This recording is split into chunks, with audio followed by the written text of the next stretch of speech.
The crystal chandeliers cast a golden glow that seemed to touch everyone but me.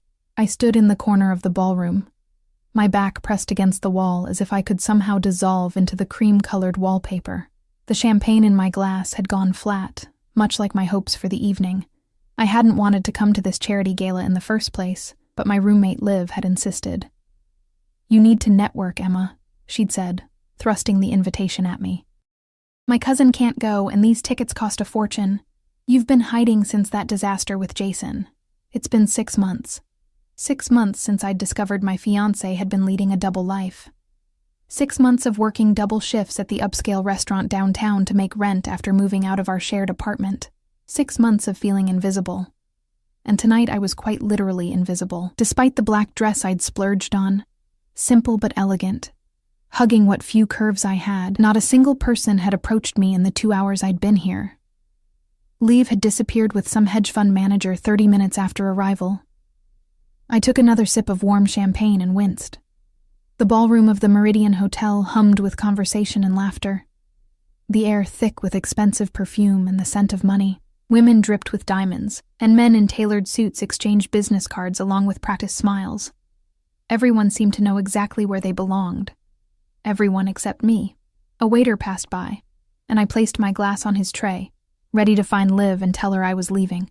That's when I felt it. A shift in the atmosphere, like the air before a storm. The crowd near the entrance parted like the Red Sea. Conversation faltered for a brief moment before resuming at a higher, more excited pitch. I pushed myself up on my toes, curiosity momentarily overriding my desire to escape. A group of men had entered, all in impeccable suits, but it was the one at the center who commanded attention. Even from across the room I could sense his authority. Tall, with broad shoulders that filled out his midnight blue suit to perfection, he moved with the fluid grace of a predator. Dark hair, artfully tousled, framed a face that belonged on a Renaissance painting, all sharp angles and perfect symmetry. "That's Nathaniel Russo," whispered a woman standing nearby to her companion. "I didn't know he was back in the country." "Apparently he's been keeping a low profile," her friend replied. "They say he's taken over all of his father's businesses." The way she hesitated on the word businesses made my skin prickle. I didn't need any further explanation. Everyone in the city knew the Russo name, though it was rarely spoken above a whisper. I should leave. Now. But my feet refused to move as I watched him scan the room. He nodded at a few people, stopped briefly to shake hands with others, all while his entourage, 3 men whose bulky frames suggested they weren't selected for their conversational skills, maintained a careful perimeter around him. For a fleeting, absurd moment, I imagined those dark eyes finding me in my corner, but I quickly dismissed the thought. Men like Nathaniel Russo didn't notice women like me. They noticed the willowy models or sophisticated heiresses who were currently circling him like exquisite sharks. I finally managed to tear my gaze away and push off from the wall. Time to find Liv and escape this world where I so clearly didn't belong. I made it halfway across the ballroom when I collided with a server carrying a tray of hors d'oeuvres. The silver platter clattered to the marble floor, sending tiny pastries scattering. The crash seemed to echo throughout the entire room. "I'm so sorry," I gasped, dropping to my knees to help gather the ruined food. My cheeks burned as I felt dozens of eyes turn toward the commotion. This was exactly why I didn't belong here. In a world of grace and poise, I was all angles and missteps. The server muttered something under his breath as he scooped up the mess. I reached for a fallen pastry and found myself staring at a pair of immaculately polished Italian leather shoes. My gaze traveled upward. Perfectly tailored trousers, a jacket that probably cost more than 6 months of my rent, and finally, the face I'd been watching from across the room. Nathaniel Russo was even more striking up close. His eyes weren't just dark, they were bottomless, like looking into deep water. A hint of stubble shadowed his jaw, somehow making him look both dangerous and irresistible. "Are you all right?" His voice was deep, with the barest trace of an accent I couldn't place. I opened my mouth to respond, but no words came out. One of his security men stepped forward, his hand extended toward me, but Nathaniel waved him back with a small gesture. Instead, he reached down himself, his hand enveloping mine as he pulled me effortlessly to my feet. His skin was warm, his grip firm, but gentle. A strange current seemed to pass between us, making my pulse jump erratically. Yes, I'm fine. Just clumsy. Sorry for the disruption. I finally found my voice, though it sounded breathless even to my own ears. His eyes held mine, and a slight smile curved his lips. No disruption at all. The server had finished cleaning up and disappeared, but Nathaniel hadn't released my hand. I became acutely aware that we were standing in the middle of the ballroom, with curious glances being cast our way. I gently tried to pull my hand back, but his grip tightened just enough to prevent me from escaping. "You haven't been enjoying yourself tonight?" he said. It wasn't a question. I blinked in surprise. "How would you know that?" Something flickered in his eyes. Amusement, perhaps? I notice things. Like a beautiful woman standing alone all evening when she should be the center of attention. A startled laugh escaped me. "Now I know you have me confused with someone else." "I'm never confused about what I see." His gaze traveled slowly over my face, making me feel both exposed and strangely valued. "Dance with me." Again, not a question. My heart hammered against my ribs. "I don't think that's a good idea." "Why not?" "Because—" I glanced around at the watching eyes, the whispers behind manicured hands. "People are staring. Let them." His smile deepened, revealing a dimple in his right cheek that somehow made him seem both more human and more dangerous. "Dance with me, Emma." The sound of my name on his lips sent a jolt through me. "How do you know my name?" Instead of answering, he placed his hand on the small of my back and guided me toward the dance floor. I should have resisted. I should have made an excuse and fled. But something in the gentle pressure of his hand, in the certainty with which he moved, made resistance seem impossible. The orchestra was playing something slow and melancholy. As we reached the center of the dance floor, he turned to face me, one hand still on my back, the other taking my hand in his. Around us, other couples moved to give us space. "I don't dance very well," I warned, as he drew me closer. "Just follow my lead." And somehow, I did. My usual awkwardness melted away as he guided me through the steps. His body was solid and warm against mine, his movements confident and sure. The scent of him, sandalwood and something darker, something uniquely him, filled my senses. "Are you going to tell me how you know my name?" I asked again, finding courage in the rhythm of our movement. His eyes met mine, and I had the unsettling feeling that he could see past every defense I'd ever built. "I make it my business to know things, Emma Wallace. 27 years old, graduated with honors in culinary arts. Currently working at Eloise's downtown, one of the finest restaurants in the city, though they don't appreciate your talents enough." A chill ran through me, despite the warmth of his body. "That's disturbing." "Is it? Or is it flattering to know that someone has taken an interest in you when so many others have failed to see your value?" Before I could formulate a response, he spun me out and then back into his arms, closer than before. My chest pressed against his, and I could feel the steady beat of his heart. "Why me?" I whispered, unable to look away from his face. "Why not you?" he countered, his voice equally soft. "You're different. Authentic. In a room full of facades, you're refreshingly real." The music swelled around us, but it seemed distant now, as if we were enclosed in our own bubble. His hand on my back pressed slightly firmer, possessively, drawing me impossibly closer. "After tonight," he said, his lips close to my ear, "everything changes for you, if you let it." Warning bells sounded in the back of my mind. This man was dangerous, not just because of who he was and what he might do, but because of how he made me feel. Seen. Significant. Desired. After months of invisibility, those feelings were more intoxicating than any champagne. "And if I don't want things to change?" I challenged, even as my body betrayed me, melting further into his. His smile was slow and confident. "You do.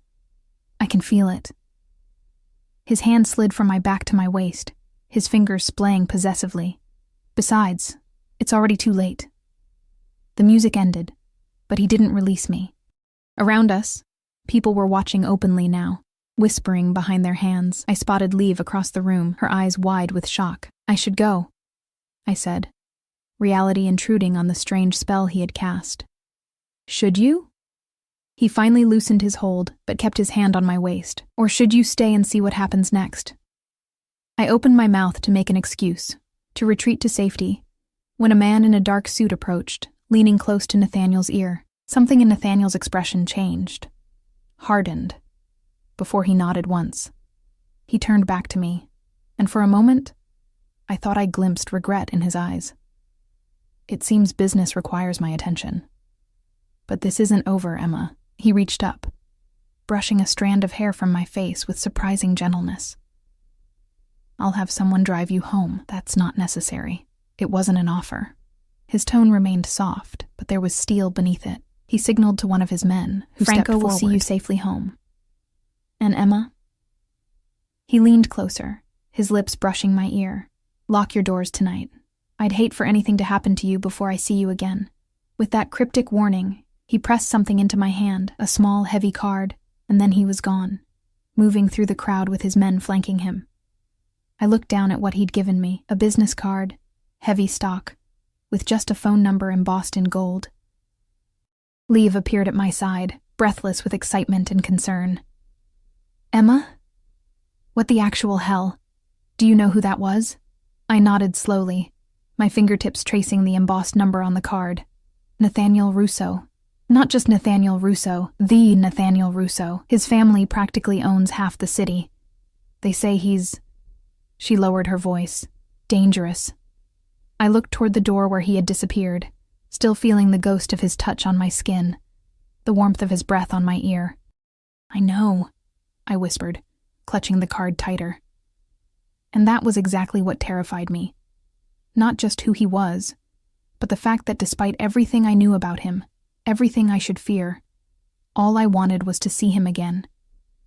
As Liv continued to barrage me with questions, my gaze drifted to where Franco stood waiting, his expression impassive but watchful. The weight of Nathaniel's parting words settled over me like a cloak. Lock your doors tonight. What exactly had I stumbled into with one clumsy misstep and a single dance? The sleek black car glided through the night-draped city streets, its tinted windows separating me from the world outside. Franco, Nathaniel's man, hadn't spoken a word since helping me into the back seat of the luxury sedan. Liv had tried to insist on coming with me, but something in Franco's expressionless face had made her back down. She'd extracted a promise that I'd call her the moment I got home. It's just up here, I said, breaking the silence as we approached my apartment building. Nothing fancy. A renovated brownstone split into units, mine being the smallest on the third floor. Franco's eyes met mine briefly in the rearview mirror, acknowledging my words with the slightest nod. As the car stopped, I expected him to simply let me out. But instead, he stepped out and opened my door, scanning the quiet street with practiced vigilance before offering me his hand. Thank you for the ride, I said, clutching my small purse where I'd tucked away Nathaniel's card. Mr. Russo asked me to see you to your door.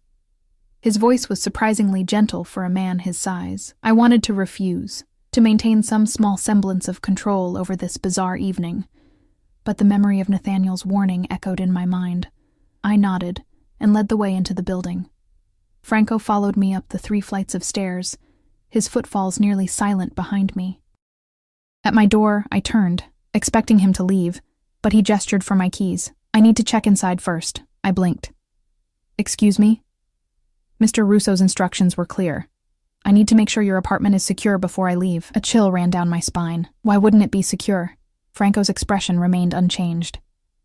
It's just a precaution. Reluctantly, I handed over my keys. He entered first, moving through my small apartment with surprising efficiency, checking the bathroom, the bedroom, even opening my closet doors. Only then did he nod, apparently satisfied. Lock up behind me, he said, returning my keys. Don't open the door unless you know who's on the other side. He paused, then added, Mr. Russo will contact you soon. After he left, I triple-locked my door, my mind spinning. I leaned against the wall, trying to process the events of the evening. My phone buzzed. Liv, as promised, checking that I'd made it home. I reassured her I was fine, deflecting her questions with a promise to talk tomorrow. Alone in my apartment, I kicked off my heels and padded to the kitchen, pouring a glass of water with shaking hands. The business card sat on my counter, the gold number catching the light. What was I supposed to do with it? Call him? Wait for him to contact me? And why me? The question kept circling back. I was nobody. A line cook with dreams of my own restaurant someday, currently just trying to make ends meet after my ex had left me with nothing but debt and trust issues. Men like Nathaniel Russo didn't notice women like me, yet he had. Not just noticed, he'd sought me out, known my name, details about my life. The thought sent another shiver through me. This one not entirely from fear. I carried my water to the window and looked out at the city lights. Somewhere out there, Nathaniel Russo was going about his business, whatever that entailed. The thought should have frightened me more than it did. Sleep proved elusive that night. Every creak of the old building, every distant car horn had me sitting up in bed, heart racing. When I finally drifted off near dawn, I dreamed of dark eyes and strong hands guiding me through an endless dance. Morning came with gray light, filtering through my blinds and the incessant beeping of my alarm. For a moment, I lay there, wondering if the previous night had been some elaborate fantasy. But the business card on my nightstand, I'd moved it there before bed, confirmed that it had all been real. I showered and dressed for work, trying to push thoughts of Nathaniel from my mind. It was Friday, which meant a busy day at Eloise's. The restaurant would be packed, and Chef Bernard would be in one of his moods. No time to dwell on enigmatic encounters with dangerous men. The day passed in a blur of orders and controlled chaos in the kitchen. I was plating a salmon dish when Madeline, one of the servers, appeared at my station, eyes wide. "Emma, there's someone asking for you. Out front." My hand faltered, nearly ruining the delicate arrangement of asparagus. "Asking for me? A customer?" She nodded, glancing over her shoulder. "He says his name is Nathaniel. No last name, but Emma. He's got 2 scary-looking guys with him, and he's sitting at table 9. Table 9, the best table in the house, always reserved weeks in advance for VIPs. "Tell him I'm working," I said, my voice steadier than I felt. "I can't just leave the line." Madeline bit her lip. "I already told him that. He said..." She lowered her voice. "He said he's happy to wait, but he'd prefer to see you now. And Emma, Chef already said it's fine. He practically fell all over himself when the guy asked." Chef Bernard, who screamed if a sous chef took an unauthorized bathroom break, had given me permission to leave the line during dinner service. My stomach twisted with a mixture of dread and anticipation. "Fine," I said, wiping my hands on my apron. "I'll be right there." I took a moment to check my reflection in the polished surface of a steel refrigerator. My face was flushed from the kitchen heat, my hair pulled back in a practical bun. Nothing I could do about it now. Taking a deep breath, I pushed through the swinging doors into the dining room. The restaurant hummed with conversation and the clink of silverware against fine china. My eyes found table 9 immediately. Nathaniel sat facing the door, as if he'd been waiting for me to appear. Unlike his security, positioned at a nearby table, vigilant even as they pretended to dine, he was completely at ease, one hand resting on the white tablecloth beside a glass of red wine. He wore a charcoal suit today, the crisp white of his shirt a stark contrast against his tanned skin. When he saw me, his lips curved into that same confident smile I remembered from the night before.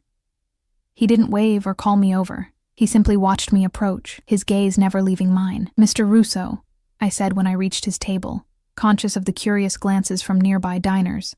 "Madeline said you asked for me."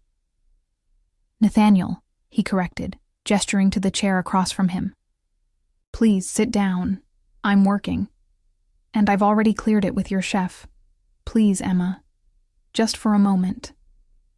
Reluctantly, I slid into the chair, keeping my back straight, my hands folded in my lap. Up close, I could see the flecks of amber in his dark eyes, the perfect symmetry of his features. "How did you sleep?" he asked, catching me off guard with the mundane question. "Fine," I lied. His smile told me he knew it was a lie. "No unexpected visitors? No disturbances?" I shook my head, unsettled by his questions. Why would there be? Instead of answering, he took a sip of his wine. "You look beautiful, even in chef's whites." The compliment caught me off guard, warming my cheeks. "Why are you here, Mr. Nathaniel?" "I wanted to see you again," Simple, direct, and to invite you to dinner tomorrow night. Dinner? I echoed stupidly. Yes, dinner. The meal people typically enjoy in the evening. I'd like to take you somewhere special. Despite everything, the warnings in my head, the whispers about who he was, the strange intensity of his interest, I felt a flutter of excitement. Why me? He leaned forward, his eyes intent on mine. I told you last night. You're different, Emma. Real. Do you know how rare that is in my world? I don't know anything about your world, I said carefully. Perhaps that's another reason. He reached across the table, his fingers brushing against mine. Say yes. I should have said no. Every instinct for self-preservation screamed at me to decline, to extract myself from whatever game he was playing. But his touch sent electricity sparking through my veins, and the word that left my lips was, yes. His smile deepened, revealing that dangerous dimple. Good. I'll send a car for you at 7. He slid a small package across the table. Wear this. Before I could respond, he stood. I won't keep you from your work any longer. Until tomorrow, Emma. I remained seated, stunned, as he left the restaurant, his security falling into step around him. Only when he was gone did I look down at the package, a small black box tied with a simple silver ribbon. With trembling fingers, I untied it. Inside, nestled on black velvet, lay a necklace, a delicate silver chain supporting a single teardrop diamond that caught the light in hypnotic patterns. A small card underneath read simply, "To match your eyes. N." My breath caught. The necklace was exquisite, undoubtedly expensive, and accepting it would mean something, an acknowledgement of whatever was developing between us, a step into his world. Holy shit, Madeline whispered, appearing beside me. Is that real? I closed the box quickly. I have to get back to work. The rest of my shift passed in a daze. Chef Bernard didn't scold me for my absence from the line. In fact, he seemed almost deferential when I returned. I wondered exactly what Nathaniel had said to him. By the time I got home that night, exhaustion had settled deep in my bones, but sleep remained elusive. I took out the necklace again, letting the diamond catch the lamplight.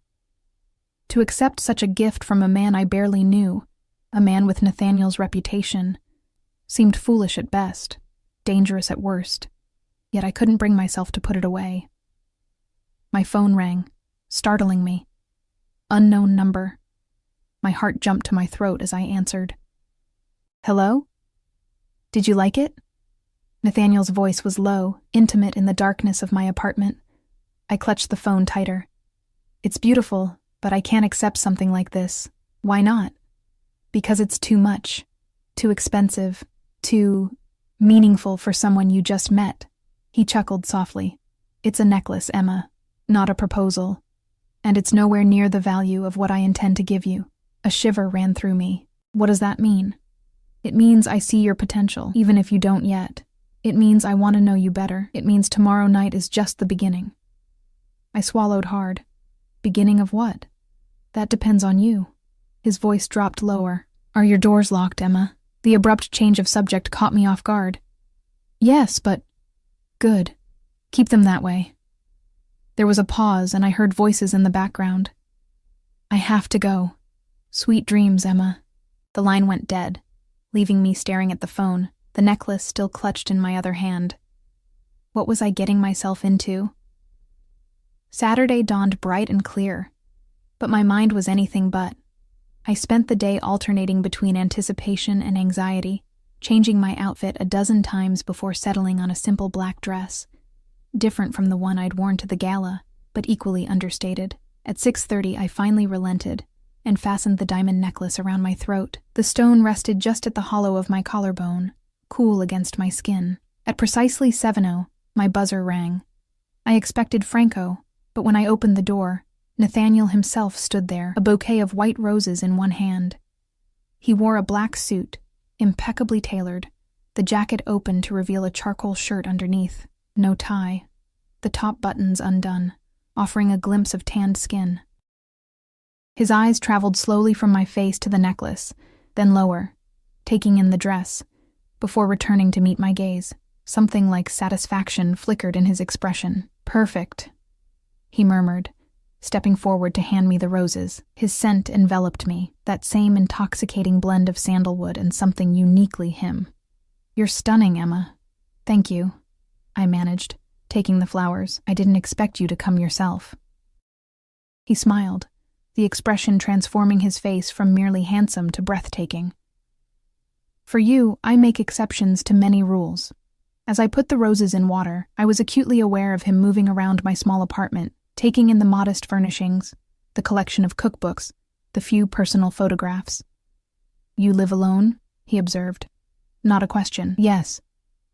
I hesitated, then added, "Since my ex and I split up." Something hardened in his expression.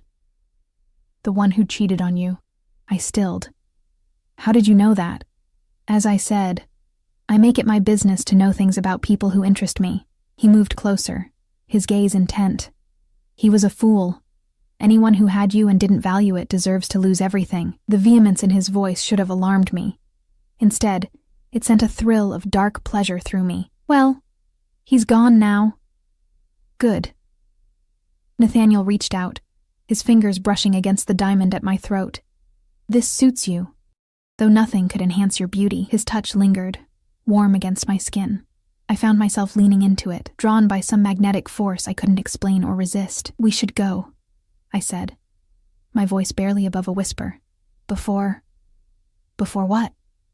His eyes darkened, his hand moving from the necklace to cup my cheek. "Before I change my mind about dinner," I admitted. His smile was slow, knowing. "We wouldn't want that, would we?" He stepped back, offering his arm. "Shall we?" Outside, a sleek black Bentley waited, Franco holding the door open. As we approached, I noticed another car behind it. More security, I realized. Nathaniel's hand rested possessively on the small of my back as he helped me into the Bentley's plush interior. As we pulled away from the curb, I couldn't shake the feeling that tonight would change everything. That by accepting his invitation, his gift, I was crossing a threshold from which there would be no return. And the most terrifying part was how much I wanted to see what waited on the other side. The restaurant wasn't in the city. We drove for nearly an hour, leaving the crowded streets behind for winding coastal roads. Nathaniel sat close beside me in the Bentley, his thigh occasionally brushing against mine when the car took a curve. Each casual touch sent sparks through me. "Where are we going?" I finally asked, breaking the comfortable silence that had settled between us. "A special place," he replied, his eyes reflecting the passing headlights. "Somewhere private, where we won't be interrupted." The implications of his words hung in the air. Private. Alone. With him. "Are you nervous?" he asked, his voice low. "Should I be?" His lips curved into that now familiar smile. "Not with me, Emma. Never with me." Eventually, the car turned down a narrow lane bordered by ancient oak trees. Their branches formed a canopy overhead, dappling the moonlight. At the end of the drive stood a stunning cliffside villa, its white stone walls glowing against the night sky. Lights illuminated a terraced garden that appeared to spill right to the edge of the sea. "Is this yours?" I asked, unable to keep the awe from my voice as Franco opened the door for us. "One of my properties," Nathaniel said, helping me from the car. "I prefer it for special occasions."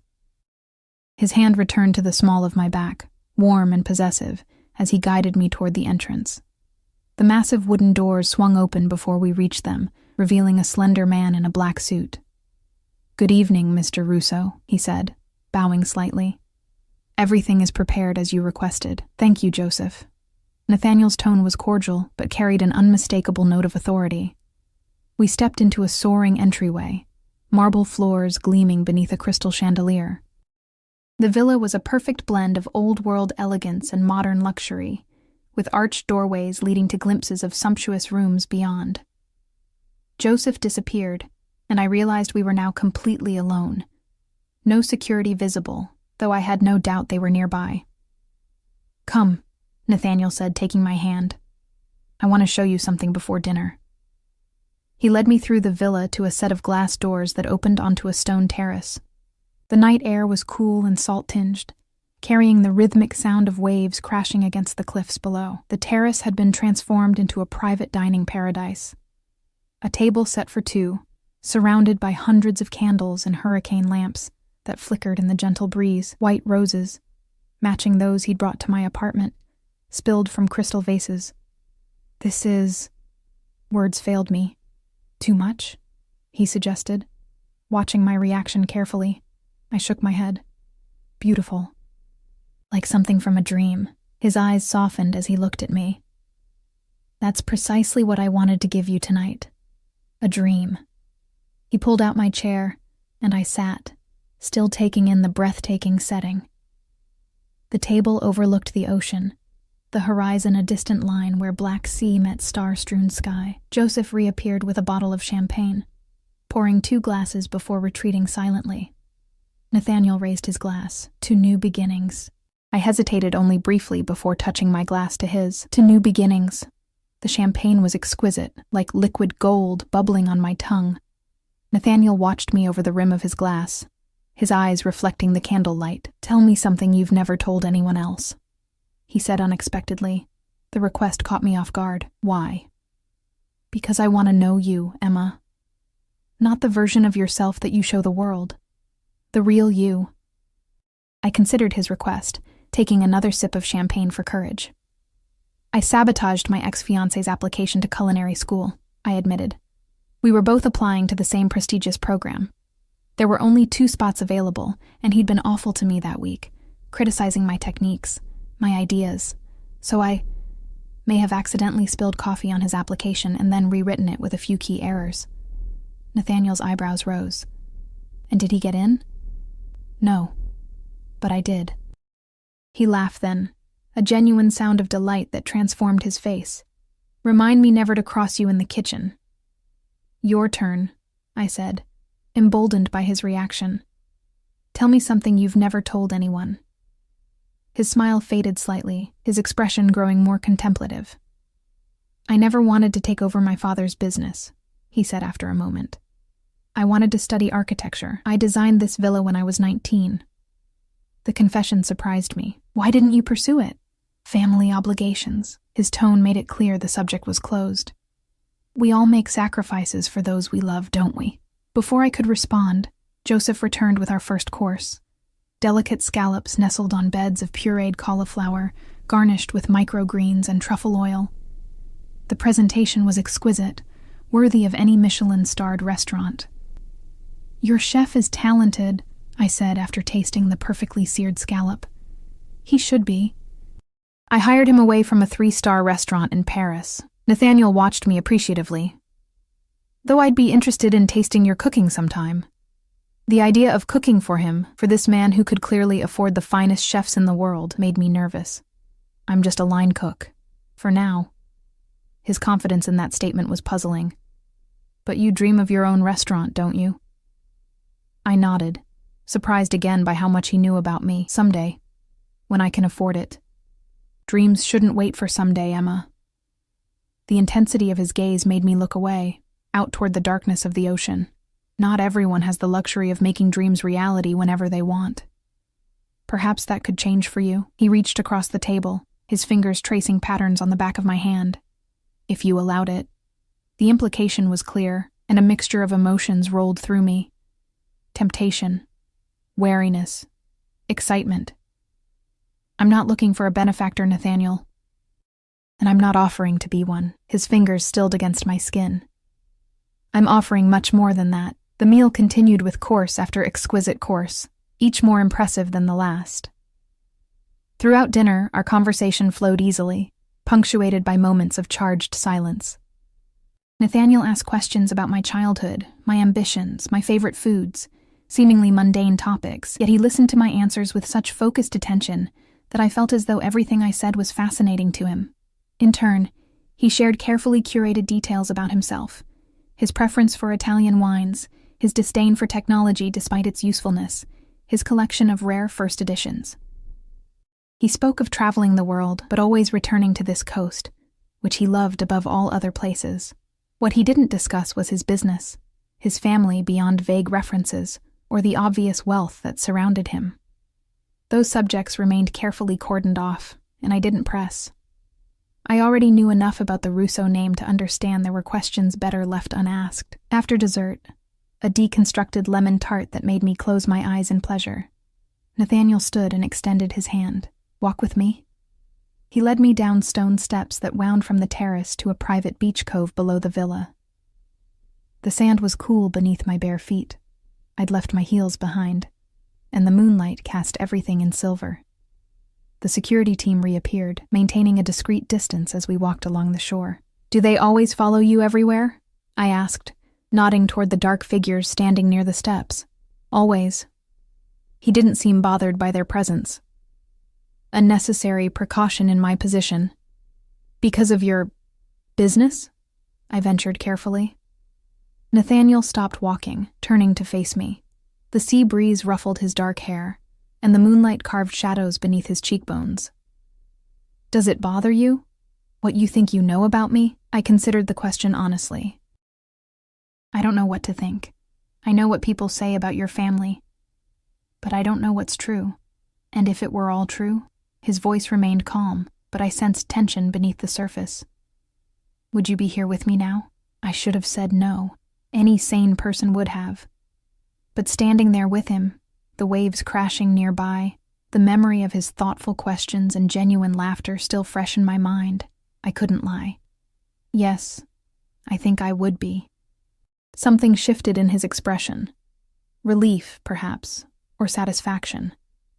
He stepped closer, one hand coming up to cup my cheek. "You continue to surprise me, Emma Wallace." His touch was gentle, but I could feel the leashed power in his hand. This man could break me if he wanted to.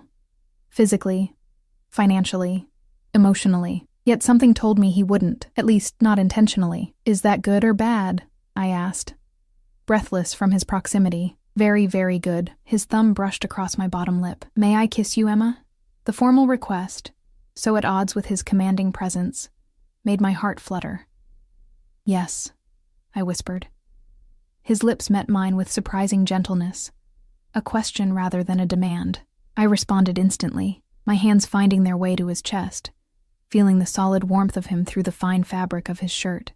The kiss deepened, his arm wrapping around my waist to pull me flush against him. I was lost in the sensation, the taste of him, when a sharp noise, a car door slamming somewhere above us, broke the spell. Nathaniel pulled away slightly, his breathing as uneven as my own, but his eyes immediately scanning our surroundings. One of his security men was approaching rapidly. "Sir, there's a situation that requires your attention." Nathaniel's expression hardened instantly, the tenderness I'd glimpsed vanishing behind a mask of cold authority. "Take Ms. Wallace back to the villa." "I'll join her shortly." "Nathaniel?" I questioned, suddenly uneasy. He turned back to me, his features softening slightly. "It's nothing for you to worry about. Business that can't wait, unfortunately. Go with Franco.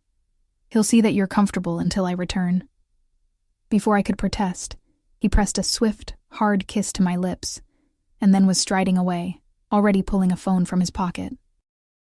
Franco materialized at my side, respectfully offering his arm to escort me back up the cliff path. In the villa, Joseph served me another glass of champagne in a luxurious sitting room, then discreetly withdrew. I sank into a plush sofa, my mind replaying the kiss, the abrupt interruption, the immediate change in Nathaniel's demeanor. What kind of business demanded his attention at this hour, on a Saturday night? I knew the answer, or at least I thought I did. The Russo family didn't make their fortune through legal enterprises, if even half the rumors were true. I wandered the room, champagne in hand, examining the artwork on the walls, original pieces, I was certain, by masters I recognized. On a side table sat a collection of framed photographs. Curious, I moved closer. Most showed a younger Nathaniel, with an older man who shared his strong jawline and penetrating gaze. His father, I presumed. In one, they stood on the very terrace where we'd dined tonight, arms around each other's shoulders, smiling. Another photo caught my attention. Nathaniel, perhaps in his early 20s, with his arm around a beautiful dark-haired woman. They were dressed formally, her in a stunning red gown, him in a tuxedo. The way they looked at each other spoke of intimacy, of history. An unexpected pang of jealousy shot through me. Who was she? An ex-girlfriend? Someone still in his life? My sister, Sophia. I jumped, nearly spilling my champagne. Nathaniel stood in the doorway, watching me with an unreadable expression. "I'm sorry," I said quickly. "I didn't mean to pry." He crossed the room to stand beside me, picking up the photograph. "No need to apologize. This was taken at her engagement party, 5 years ago." A shadow crossed his face. "She lives in Milan now, with her husband and their son." "You miss her," I observed, hearing the wistfulness in his tone. "Every day." He set the photo down carefully. "She's the only family I have left. And your father?" I asked softly, nodding toward the other photographs. Nathaniel's expression closed off. "Passed away 3 years ago. Heart attack." He took the champagne flute from my hand, setting it aside before capturing my fingers in his. But I didn't come back to discuss my family. I came to apologize for the interruption. "Is everything okay?" I ventured. "Your business is handled." His tone made it clear the subject was closed. "And now I can focus on what's truly important tonight." His eyes traveled over me possessively. "You." The intensity of his gaze made me shiver. "It's getting late," I said, though I made no move to pull my hand from his. "Perhaps you should have Franco drive me home." "Stay." The single word hung between us, fraught with meaning. "Nathaniel." "Not for that," he clarified, though the heat in his eyes suggested that wasn't far from his mind. "It's a long drive back to the city, and it's already past midnight. Stay here. The villa has 6 bedrooms. You can have whichever one you choose." The offer was tempting. The thought of returning to my small apartment after this night of luxury and moonlit kisses held little appeal. And yet, "I don't have anything with me. No change of clothes, no toothbrush." His smile was confident, as if he'd expected this objection. "The master suite has a dressing room fully stocked with everything you might need. I keep it prepared for unexpected stays." The implication that other women had unexpectedly stayed here sent another jolt of jealousy through me. Nathaniel must have read it in my expression, because he pulled me closer, his free hand tilting my chin up. "Don't misunderstand me, Emma. I've never brought anyone else here. This place is private. Special." His thumb traced my jawline, like what's happening between us. I searched his face for signs of deception, but found only sincerity, and that now familiar intensity that made my pulse quicken. "One night," I conceded. His smile was triumphant. "I'll show you to your room." He led me through the villa to a wing I hadn't seen before, eventually opening double doors to reveal a stunning suite. A massive 4-poster bed dominated the space, draped in crisp white linens. Floor-to-ceiling windows showcased the moonlit ocean, and a fireplace crackled with welcoming flames. "This is the master bedroom," I realized aloud. "The best room in the house," he confirmed.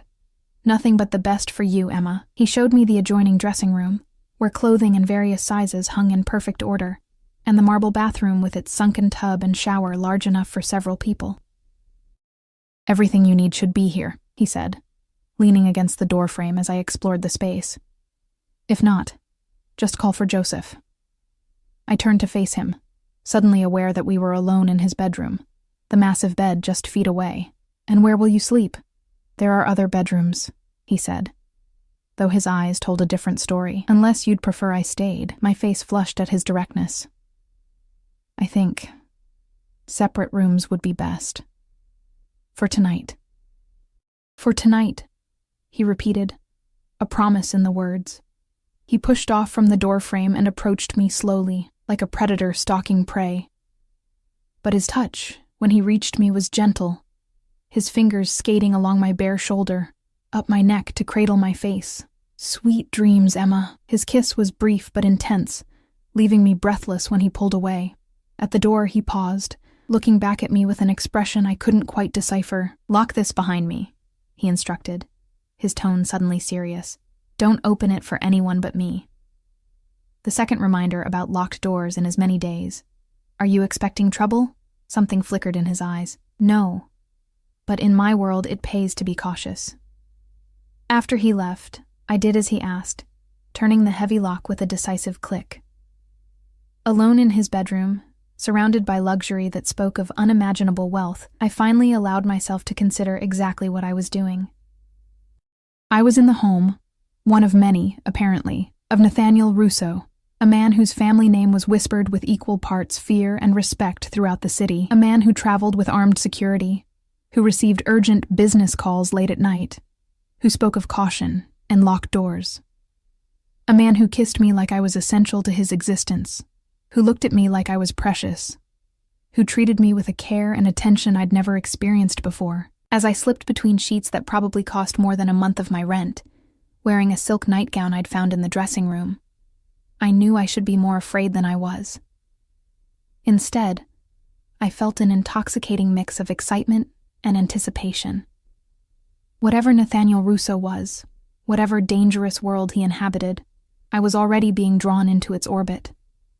And the most terrifying part was that I wanted to be there, wanted to be near him, regardless of the consequences. Sleep came surprisingly easily, the sound of distant waves lulling me into dreams of dark eyes and gentle hands and a life very different from the one I'd always known. I woke to sunlight streaming through windows I'd forgotten to close, and the distant cry of seagulls. For a moment, I lay disoriented in the massive bed, the unfamiliar luxury surrounding me.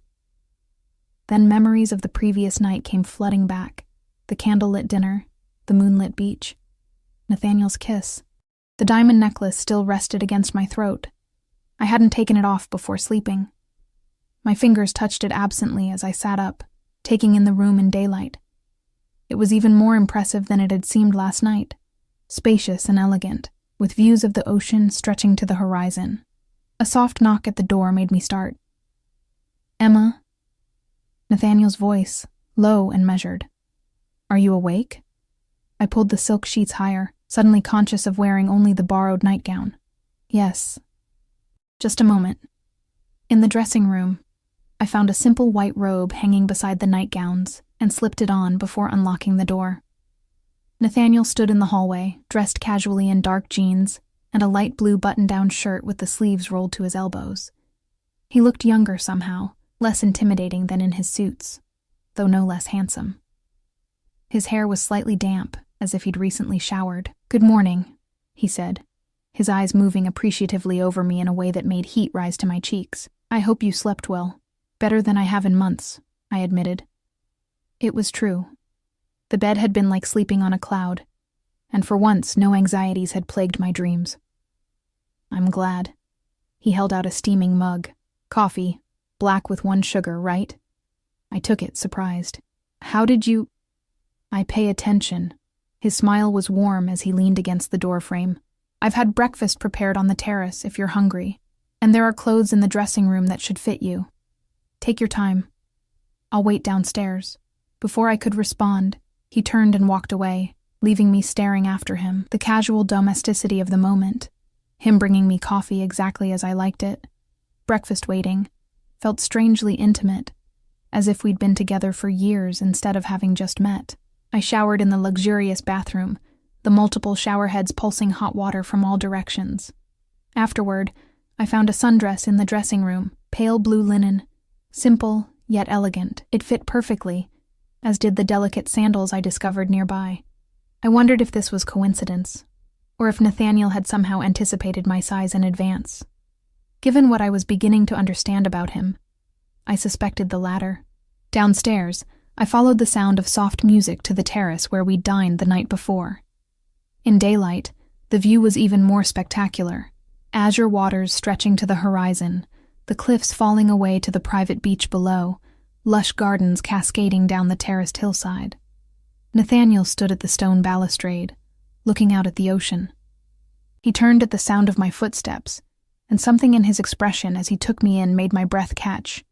Appreciation, yes, but something deeper, more possessive. "The dress suits you," he said, approaching to take my hand. He brought it to his lips, his eyes never leaving mine, "though I find myself preferring you in diamonds." His glance at the necklace I still wore made me self-conscious. I should have taken it off before sleeping. No. I like seeing it on you. His thumb traced circles on my palm. I like the idea of you wearing something I gave you while you sleep. The simple statement carried an undercurrent of possession that should have alarmed me. Instead, it sent a thrill down my spine. This man, powerful, dangerous, commanding, wanted me to wear his gift, to carry a piece of him with me even in sleep. Breakfast was laid out on a table beneath a pergola draped with wisteria. Fresh fruit, pastries still warm from the oven, eggs prepared 3 different ways, and a carafe of freshly squeezed orange juice alongside the coffee. It was a spread worthy of a luxury hotel, yet we were the only ones there to enjoy it. You must think I'm trying to impress you, Nathaniel said, noting my expression as he held my chair. Aren't you? I countered, settling into the seat. His laugh was genuine, perhaps a little. Is it working? I allowed myself a small smile. Perhaps a little. We ate in comfortable silence for a while, the ocean breeze ruffling the tablecloth. I was conscious of his eyes on me, watching as I savored the perfectly prepared food. What would you like to do today? He asked eventually. We could take the boat out, if you'd like to see the coastline from the water. Or there's a lovely town about 30 minutes from here with excellent shopping, or... His smile turned mischievous. We could just stay here. The villa has many amenities. I set down my coffee cup, reality intruding on the dreamlike quality of the morning. I should actually get back to the city. I have the evening shift at Eloise's. Call in sick. I blinked at his casual suggestion. I can't just call in sick because I want to spend the day on a boat. Why not? He seemed genuinely puzzled. Surely you've earned a day off. That's not how it works for most people, Nathaniel. I need that job. I have rent to pay, bills. I could take care of all of that for you. He said it casually, as if offering to pick up a check for lunch. You wouldn't need to worry about money again. The offer hung in the air between us, tempting and dangerous. I barely know you. You know the important parts. He reached across the table, taking my hand again. I'm not suggesting you quit your job today, Emma. Just that you allow yourself one day of pleasure without worry. Is that so terrible? Put that way. It was hard to refuse. And the truth was, I didn't want to leave this beautiful place. This bubble of luxury and attention where Nathaniel made me feel like the most important person in his world. One call, I conceded. His smile was triumphant as he handed me his phone. To my surprise, Chef Bernard didn't argue when I called in sick. In fact, he was almost obsequious, assuring me it was no problem at all and to take all the time I needed. I handed the phone back to Nathaniel, suspicion growing. Did you speak to him? Before today, I mean. Nathaniel's expression gave nothing away.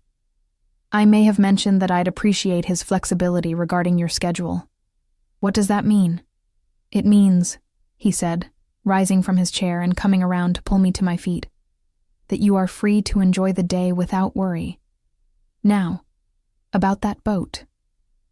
The boat turned out to be a sleek yacht, moored in a private dock below the villa. Franco and another security man I hadn't met accompanied us, maintaining a discreet distance as Nathaniel helped me aboard. Do you sail? He asked, leading me to the upper deck where a captain waited. I laughed. Do I look like someone who knows how to sail a yacht? You look like someone who could do anything she set her mind to. His hand rested possessively on my lower back. But today you can just relax. Antonio will handle everything. The day passed like a dream. We cruised along the coast, Nathaniel pointing out other properties he owned, secluded coves where he sometimes swam, a lighthouse he'd had restored just because he admired its architecture. He spoke of the coast with genuine love, his knowledge of its history and geography revealing a connection to this place that went beyond mere ownership. We stopped in a private cove for lunch, which was served on the deck by staff who seemed to materialize out of nowhere.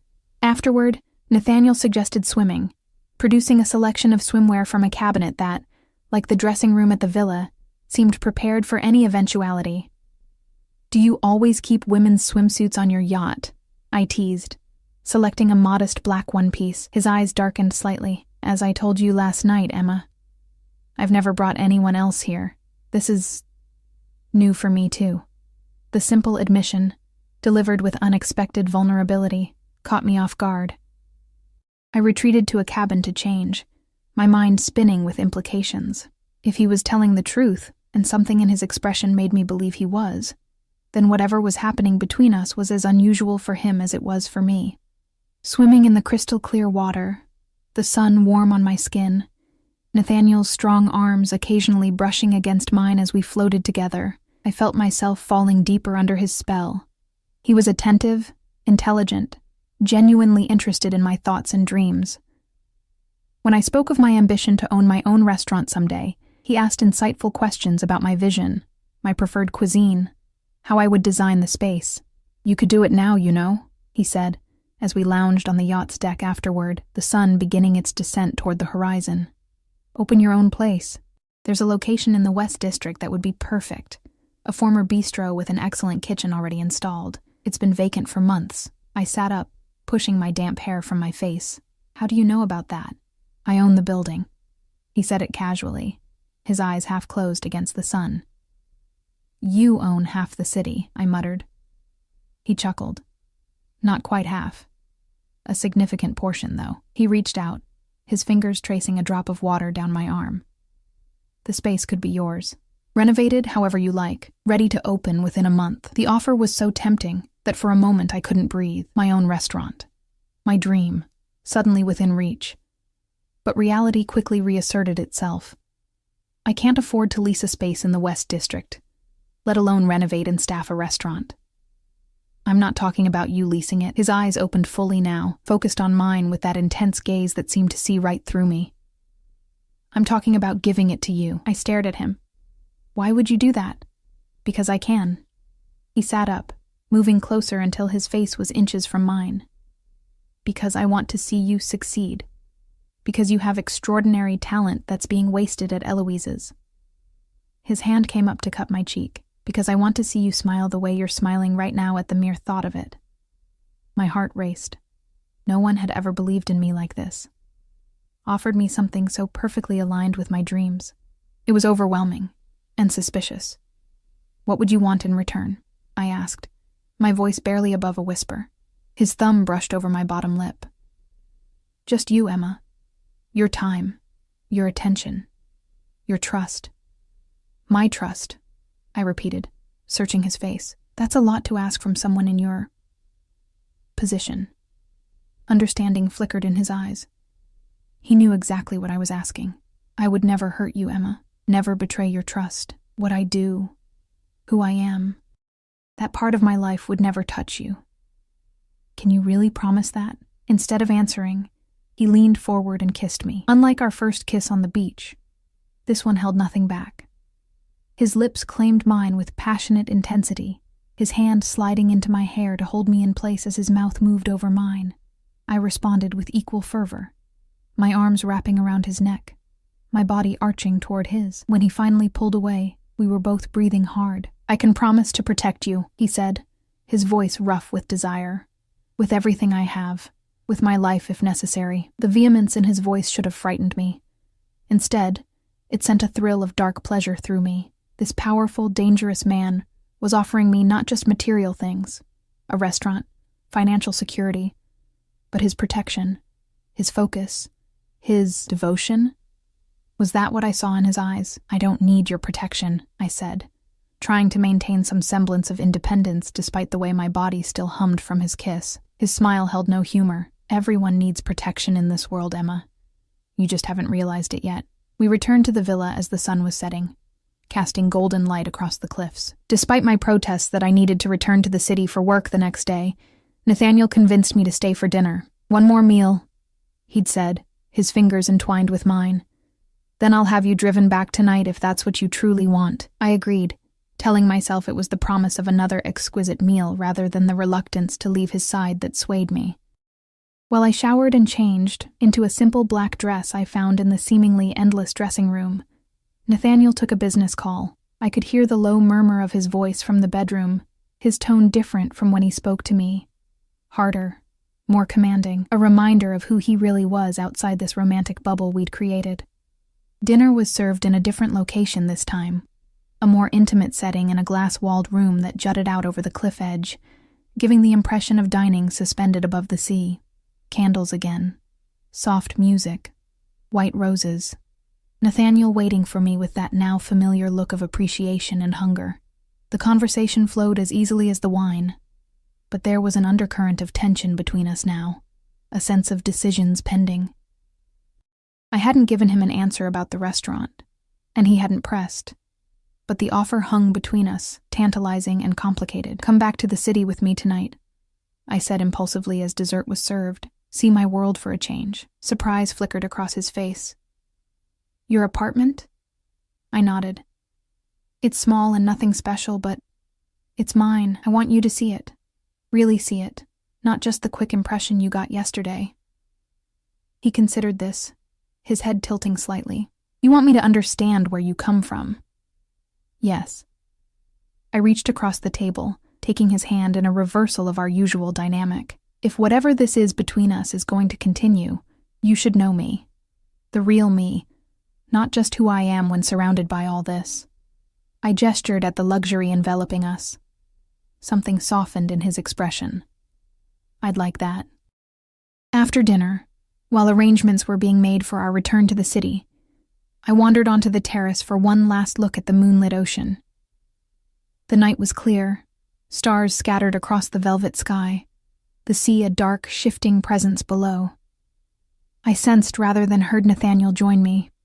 His arm slipped around my waist from behind, pulling me back against his chest. I leaned into him, allowing myself to enjoy the solid warmth of him, the sense of security his embrace provided. "Thank you," I said softly. "For what?" "For this weekend. For showing me all of this." I gestured at the magnificent villa, the stunning view. "It's been like living in a dream." His lips brushed my temple. "It doesn't have to end." I turned in his arms to face him, placing my palms against his chest. "Reality is waiting for us in the city. My job. Your business. We can't stay in this bubble forever." "No," he agreed, his hands settling on my hips. "But we can create new bubbles, moments like this. Spaces where it's just us." His eyes searched mine. "If that's what you want." "What about what you want?" I countered. "You're offering me so much, Nathaniel. A restaurant, protection, these incredible experiences. What do you get out of this arrangement?" A shadow crossed his face. "Is that how you see it? An arrangement?" "I don't know what to call it," I admitted. "We barely know each other." "I know enough." His hands tightened on my hips, drawing me closer. "I know you're unlike anyone I've ever met. I know you challenge me, surprise me, make me want to be different." "Different how?" He hesitated, something vulnerable flickering in his eyes. "Better, perhaps.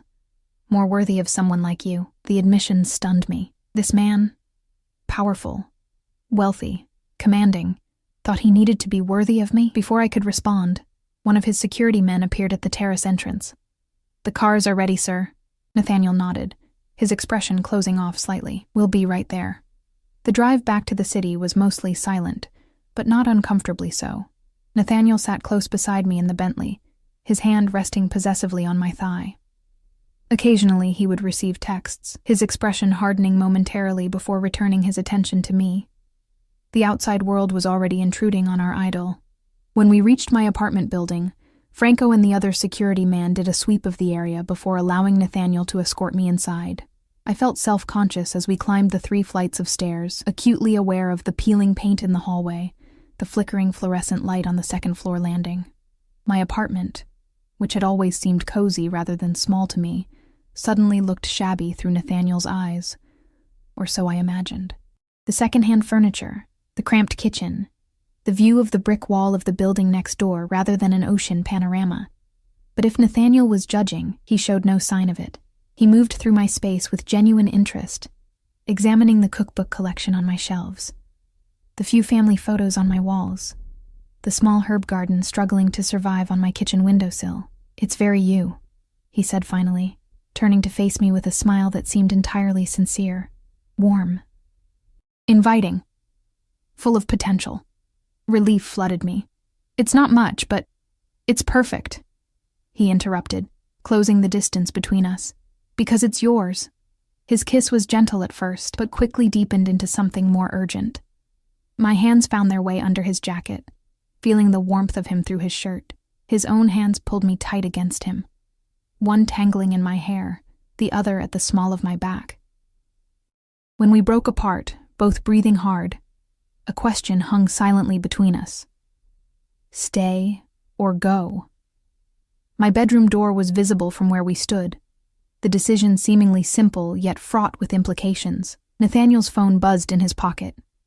He ignored it at first, his eyes still locked on mine, but when it buzzed again immediately, something like resignation crossed his face. "I need to check this," he said, his voice rough with restrained desire. I nodded, stepping back to give him privacy. He turned away, the phone to his ear, his voice dropping to that harder register I'd heard earlier. I moved to the kitchen, filling a glass with water, trying not to eavesdrop but catching fragments nonetheless. "When? Are you certain?" "No. Keep them there. I'll handle it personally. Yes. Tonight." When he turned back to me, his expression had changed completely. The warmth was gone, replaced by a cold fury that made me take an involuntary step back. "I have to go," he said, already moving toward the door. "Business that can't wait. Nathaniel, Franco will stay outside your door tonight," he continued, as if I hadn't spoken. "Don't leave the apartment. Keep everything locked. I'll call you when I can." Fear crept up my spine. "What's happening? Are you in trouble?" Something softened briefly in his expression as he returned to me, cupping my face in his hands. "Nothing for you to worry about. Just a situation that needs my personal attention." "You're scaring me," I admitted. He pressed a hard, quick kiss to my lips. "Don't be scared. Just be safe. For me." And then he was gone, the door closing firmly behind him. I stood in my small apartment, the ghost of his kiss still on my lips, wondering what I'd gotten myself into, and why, despite the obvious warning signs, I couldn't bring myself to walk away. I didn't sleep that night. How could I, knowing Franco was stationed outside my door like a sentinel? Knowing Nathaniel was out there somewhere, handling some mysterious situation that had transformed him from attentive suitor to cold-eyed enforcer in the span of a phone call. I paced my small apartment, checking the locks repeatedly, jumping at every noise from the street below. By dawn, exhaustion had settled deep in my bones, but still sleep wouldn't come. I made coffee, strong and bitter, and stood at my window watching the city slowly come alive. My phone remained silent. No call from Nathaniel, no explanation, no reassurance. Only the knowledge that a man I barely knew had deemed it necessary to post a guard at my door. When my alarm went off at 9 a.m., I was due at Eloise's for the lunch shift. I jumped, nearly dropping my third cup of coffee. The prospect of going to work, of pretending everything was normal after the surreal weekend I'd just experienced, seemed impossible. But staying alone in my apartment with my swirling thoughts seemed worse. I showered, dressed, and opened my door to find Franco still there, alert despite having stood watch all night. "Mr. Russo asked that you remain here today," he said, straightening as I appeared. "I have to work," I replied, surprised by the steadiness in my voice. Mr. Russo was quite insistent. "Mr. Russo doesn't control my life." The declaration felt hollow even as I said it. Hadn't I already allowed Nathaniel to rearrange my weekend, my thinking, my desires? "I need to go to work. You can come with me or stay here, but I'm leaving." Franco's expression didn't change, but I sensed his internal struggle. Finally, he nodded once. "I'll accompany you." The walk to Eloise's was tense, Franco scanning the street constantly, one hand inside his jacket where I suspected a weapon was holstered. My nerves, already frayed from the sleepless night, stretched tighter with each block. At the restaurant, he insisted on checking the premises before allowing me inside. Chef Bernard raised an eyebrow at the serious man in the dark suit, but said nothing. In fact, everyone seemed to be giving me a wide berth. Glances filled with curiosity and something like respect? Fear? Had they all somehow learned about my connection to Nathaniel Russo? The thought was unsettling. I threw myself into work, grateful for the mindless routine of prep, the familiar rhythm of the kitchen. Franco had taken a seat at the bar, his eyes constantly moving, his presence a stark reminder that whatever normal life I'd had before meeting Nathaniel was already slipping away. Halfway through my shift, Madeline appeared at my station, her expression a mixture of excitement and concern. "There's someone asking for you," she said in a low voice. "Table 12. My heart leapt, thinking it might be Nathaniel, but Franco's lack of reaction suggested otherwise. "Who is it?" "He wouldn't give his name, just said he was an old friend." She glanced toward the dining room nervously. "He looks important. Expensive suit, really intense eyes." I wiped my hands, untying my apron. "I'll be right back." Franco stood as I emerged from the kitchen, but I waved him back. "I'm just checking on a table. I'll be visible the whole time." Table 12 was in a corner, partially concealed by a decorative screen. As I approached, I saw a man sitting alone, his back to the wall, giving him a clear view of the entire restaurant. He was perhaps in his 50s, silver threading through his dark hair, his face handsome in a weathered way. His suit was indeed expensive, his demeanor that of someone accustomed to command. "You asked for me?" I said, stopping a cautious distance from the table. He looked up, and something in his gaze, calculating, assessing, reminded me jarringly of Nathaniel. "Ms. Wallace, please join me." "Do I know you?" His smile didn't reach his eyes. "No, but I know quite a bit about you. I'm Vincent Caruso." The name meant nothing to me, but something in his tone suggested I should recognize it. I remained standing. "What do you want?" "To talk about Nathaniel Russo." He gestured to the empty chair across from him. "Please, this concerns your safety." At the mention of Nathaniel, I glanced toward Franco, who was watching us intently from the bar. He hadn't intervened, which meant either he didn't recognize this man as a threat, or he hadn't noticed who I was speaking with. Reluctantly, I sat. "What about Nathaniel?" Vincent leaned forward slightly. "You've become quite close to him in a very short time." "That's none of your business," I said, making to stand again. "Did you know," he continued as if I hadn't spoken, "that the last woman Nathaniel showed interest in ended up disappearing, vanished without a trace?" Ice spread through my veins. "You're lying." "Am I?" He removed a phone from his pocket, sliding it across the table.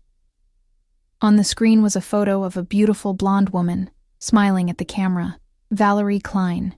She was seeing Nathaniel for about 3 months.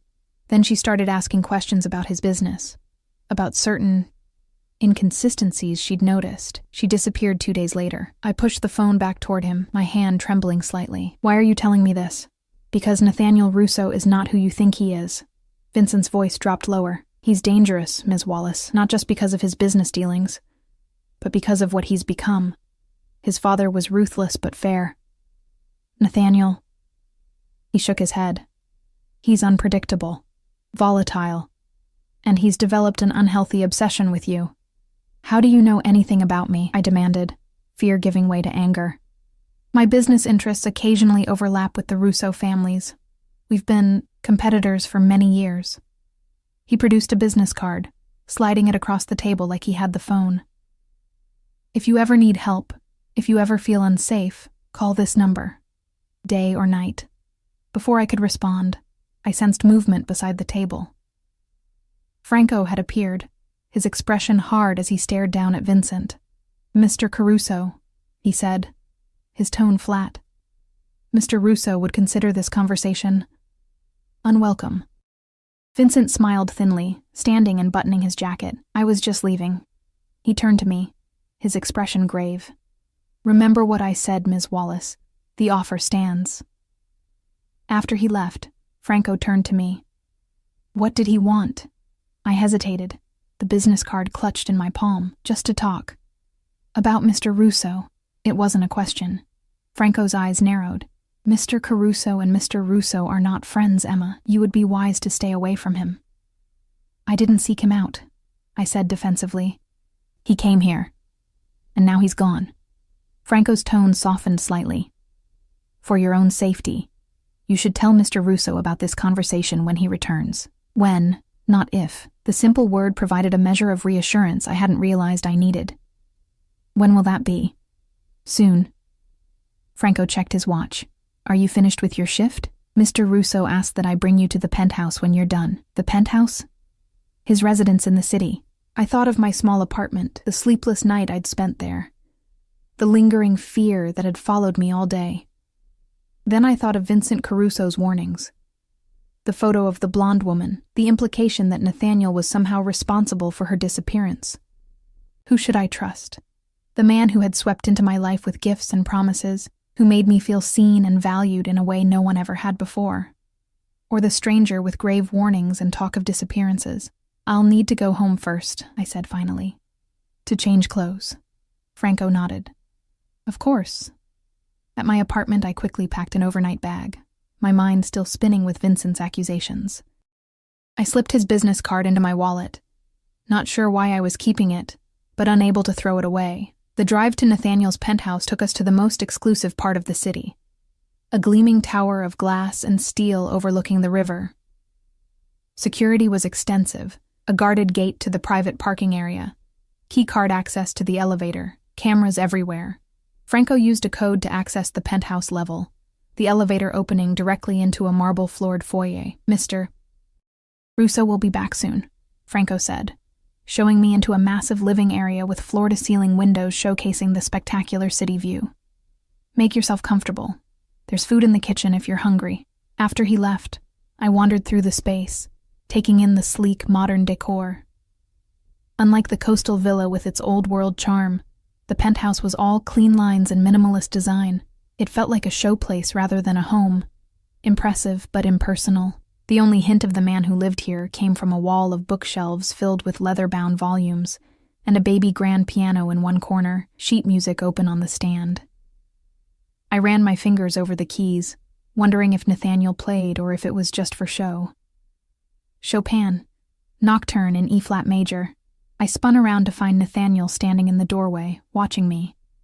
He looked exhausted, dark circles under his eyes, his usually immaculate appearance slightly disheveled.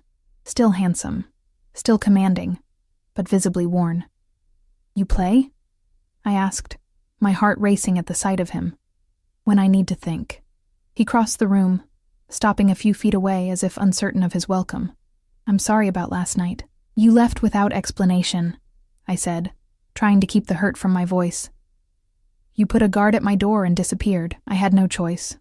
He ran a hand through his hair, a gesture I hadn't seen before, a crack in his usually perfect composure. "There was a situation that required my immediate attention. A dangerous situation." His expression tightened. "Yes. Dangerous enough that you thought I needed protection." I took a step toward him. "Nathaniel, what's going on? Who are you afraid of?" Something flickered in his eyes, surprise perhaps, that I'd read the situation so accurately. "It's complicated. Try me," I challenged. "I met someone today. Vincent Caruso." The change in Nathaniel was instantaneous and chilling, his entire body tensed, his expression hardening into something I barely recognized. "What did he want?" "To warn me about you," I said honestly. "He told me a woman you were seeing disappeared. Valerie Klein." Nathaniel's laugh was bitter. "Of course he did. And did he mention that Valerie Klein was working for him? That she was planted in my organization to gather information? That she's very much alive and living quite comfortably on his payroll in Monaco?" I stared at him, uncertain what to believe. "He said you were dangerous, unstable. And what do you think?" Nathaniel closed the distance between us, his eyes searching mine. "Am I dangerous, Emma?" I thought of the security men who followed him everywhere, the urgent phone call that had transformed him, the way people deferred to him with a mixture of respect and fear. "Yes," I admitted, "I think you are." Something like pain crossed his features. "To my enemies, perhaps. Never to you." "Why not? What makes me different? You've known me less than a week, and yet I feel like I've been waiting for you my entire life." The simple declaration, spoken with such raw honesty, stole my breath. His hands came up to cup my face. "From the moment I saw you at that gala, standing alone in that corner, I knew you were different. Special." "You make it sound like fate," I whispered. "Maybe it was." His thumb traced my cheekbone. "I'm not a good man, Emma. My hands aren't clean. My business isn't legitimate. The power I wield has been built on choices many would find unforgivable." I should have pulled away. His confession, spoken so plainly, should have sent me running. Instead, I found myself leaning into his touch. Vincent Caruso is my father's oldest enemy, Nathaniel continued. Their feud goes back decades. When my father died, Caruso thought I'd be easier to manipulate, to intimidate. When that failed, he resorted to more direct methods, like sending someone to spy on you, among other things. His jaw tightened. Last night, one of his men was caught trying to access sensitive information. Information that could have put many people at risk, including you. Me? Why would I be at risk? Nathaniel's hands slid down to my shoulders. Because you matter to me, and in my world, Emma, the things, the people that matter to me become targets. The reality of what he was saying sank in. My connection to him had already put me in danger, would always put me in danger. That's why Franco was at my door, I realized. Why you wanted me to stay in my apartment. Yes. His grip on my shoulders tightened slightly. Caruso's reach is extensive. I couldn't be certain you'd be safe. And now? Now the immediate threat has been neutralized. Something in his tone made me shiver, but Caruso remains a problem, one I'll deal with permanently, very soon. The implication was clear, and for the first time, I truly understood who Nathaniel Russo was, what he was capable of, what he had likely already done. I should go, I said, stepping back from his touch. This is too much, too fast. Pain flashed across his face, quickly masked. Of course, I understand, but as I turned to leave, to find my bag and call a taxi, a new thought struck me. Would I ever be truly safe now? I'd been seen with Nathaniel, danced with him, spent a weekend at his villa. Vincent Caruso already knew who I was, where I worked. The danger wouldn't disappear just because I walked away. I turned back to find Nathaniel watching me, his expression carefully neutral despite the tension radiating from him. If I stay, I said slowly. What does that mean? For us. Hope sparked in his eyes. Whatever you want it to mean. I told you before. I'm offering you everything, Emma. Not just material things, but myself. All of me. Even the parts that frighten me. He approached cautiously, as if afraid I might bolt. I will never let you see the darkest parts. I promise you that. They will never touch your life. Can you really keep that promise? I challenged. You just said being connected to you makes me a target, which is why I'll protect you with everything I have. He reached for my hand, his grip gentle but secure. I can give you a life most people only dream of, Emma. Safety, luxury, your own restaurant, anything you desire. All I ask in return is your trust, your loyalty. And if I wanted more, the question surprised even me. What if I wanted all of you, Nathaniel? Not just the charming man who brings me coffee in the morning or takes me sailing, but the man who makes those midnight business calls, the man who neutralizes threats. Something dangerous and thrilling flickered in his eyes. You don't know what you're asking for. Maybe not, I admitted, but I'm not naive. I know who you are, what your family does, and I'm still here. He studied me for a long moment, as if seeing me anew. Then, decision made, he pulled me against him, his kiss desperate and claiming. I responded with equal fervor, my arms winding around his neck, my body molding to his. When we broke apart, both breathless, he pressed his forehead to mine. Stay with me tonight, he whispered. Let me show you what you mean to me. I knew I was standing at a crossroads. One path led back to my old life, safe, predictable, ordinary. The other led into Nathaniel's world of luxury and danger, power and passion. There would be no going back once I chose. Yes, I said, the decision suddenly, startlingly clear. I'll stay. The night that followed was a revelation. Nathaniel led me to his bedroom, a space as minimalist as the rest of the penthouse, but warmer somehow, with deep blues and grays creating a cocoon of luxury. His touch was both reverent and possessive as he undressed me, his eyes drinking in every inch of skin revealed. Beautiful, he murmured, the diamond necklace still at my throat, catching the light as he laid me on his bed. Perfect. What followed was a claiming, a seduction, a promise sealed in the most primal way. Nathaniel was as commanding in this as he was in all things, yet attentive to every response, every gasp and shudder. When we finally lay spent in each other's arms, the city lights twinkling beyond the windows, I felt marked by him in ways both visible and invisible. "I love you," he whispered against my hair, the confession startling in its simplicity. "I think I've loved you from the moment I saw you." In the rational part of my mind, I knew it was too soon for such declarations. We'd known each other less than a week.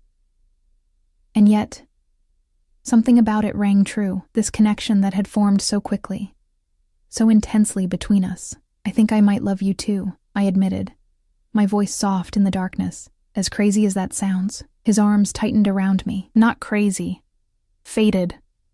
We fell asleep, tangled together, and for the first time since meeting him, I slept deeply, dreamlessly, with no fear or uncertainty to plague me. Morning brought sunlight streaming through the floor-to-ceiling windows, and Nathaniel's warm body still wrapped around mine. I studied his sleeping face, younger in repose, the hard edges softened, the perpetual vigilance temporarily set aside. I slipped from the bed carefully, wrapping myself in his discarded shirt, and padded to the kitchen to make coffee. As I waited for it to brew, gazing out at the spectacular city view, I felt a strange sense of peace. Whatever came next, whatever complications awaited us, I knew I had made my choice. Nathaniel found me there, coming up behind me to wrap his arms around my waist, his lips finding the sensitive spot below my ear. "Good morning," he murmured. "Sleep well?" I leaned back against his chest. "Better than I have in years." "Good." He turned me to face him, his expression serious despite the intimacy of the moment. "We need to talk about what happens next." "Next?" I echoed, a flutter of uncertainty returning. "Caruso knows about you now," he said, his hands settling on my hips. "That makes staying in your apartment unsafe. I want you to move in here, with me." The suggestion, more of a command really, should have seemed premature, overwhelming. Yet after everything that had happened, it felt almost natural. "Nathaniel, we've known each other less than a week, and in that time, I've become more certain of what I want than I've ever been about anything." His gaze was intense, unwavering. "I want you in my life, Emma, permanently. I want to wake up with you every morning. I want to give you everything you've ever dreamed of." "And what do you want in return?" I asked, echoing my question from the night before. "Really?" His smile held a hint of that dangerous edge I was humming to recognize, and despite myself, to crave your loyalty, your trust, your love. His hand came up to cup my face. "Give me those things, and I'll move heaven and earth for you." It should have sounded like hyperbole. Coming from any other man, it would have. But from Nathaniel Russo, with his empire built on power and fear, his resources seemingly limitless, it felt like a promise he could actually keep. "Okay," I said simply. Surprise flickered across his face. "Okay? I'll move in with you, on one condition." I placed my palm against his chest, feeling his heart beat steady and strong beneath my hand. "No secrets between us. If I'm going to be part of your life, all of it, then I need to know what I'm getting into." He studied me for a long moment, as if measuring my resolve. "Some things might be better for you not to know, Emma. That's not how this works," I insisted. "I'm not asking to be involved in your business, but I won't be kept in the dark either. Not about anything that could affect us, our safety, our future." Something like admiration glinted in his eyes. "You continue to surprise me." He took my hand, pressing a kiss to my palm.